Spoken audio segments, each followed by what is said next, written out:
Let's play, first of all, what the Democrats said as they came out of this meeting, just that quick montage. This is my most disturbing day in Congress so far. Has provided useful information that continues to corroborate what we've heard from the president's own confession, the confession co-signed by Mick Mulvaney.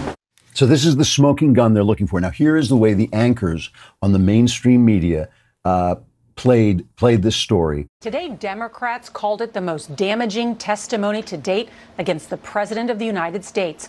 A West Point graduate with 50 years of service to the country testified that the president held up security aid to Ukraine in exchange for dirt on Vice President Biden and his family.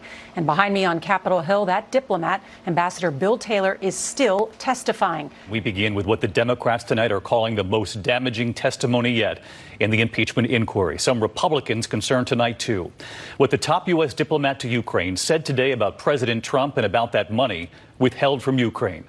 That diplomat, Bill Taylor, testifying under subpoena. President Trump's oft-repeated impeachment defense that there was no quid pro quo may have crumbled today under the weight of explosive testimony of the administration's top envoy to Ukraine.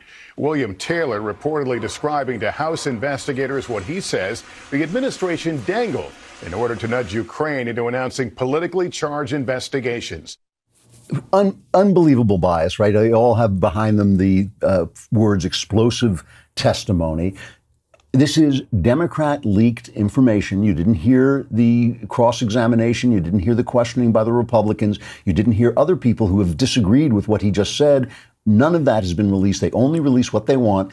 And the Democrats release it to the Democrats, three of whom you just saw on television, who then repeat the information to you. You're being surrounded by this narrative. And in order to buy into this narrative, in order to even think this narrative is plausible, you have to have a kind of amnesia, right? You have to forget that they wanted him so defeated so badly, they spied on him using our intelligence and FBI service. They called for his impeachment before he took office, so it has nothing to do with Ukraine. They don't care about Ukraine. They only care about the impeachment. You have to forget that they used this very technique of leaking to Democrat news outlets to start the snowball rolling on this Russian collusion narrative. You have to forget all about that and the fact that it all exploded in their face. And when it exploded in their face, they tried to then roll that into an obstruction of justice narrative. They tried to misread and rewrite the Mueller report and claim that Bill Barr had done something wrong. Remember that this is an amazing thing. They claimed Bill Barr had done something wrong by withholding small parts of the Mueller report that he had to that he was forced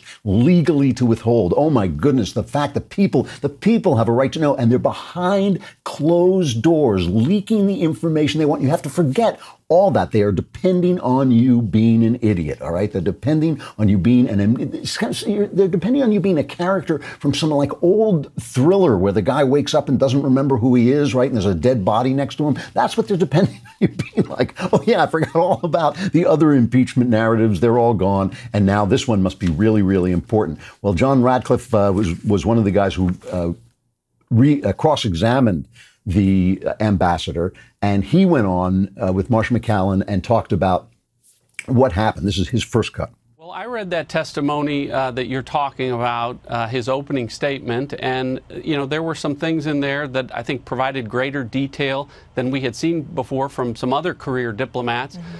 But at the end of the day, again, this was about quid pro quo and whether or not the Ukrainians were aware that military aid was being withheld. And on that most important issue, neither this witness or any other witness has provided any evidence that there was a quid pro quo, or any evidence that the Ukrainians were aware that military aid was being withheld on July 25th. And unless and until they bring in a witness who is willing to say that there was knowledge by someone that speaks Ukrainian to that fact, a quid pro quo is legally impossible.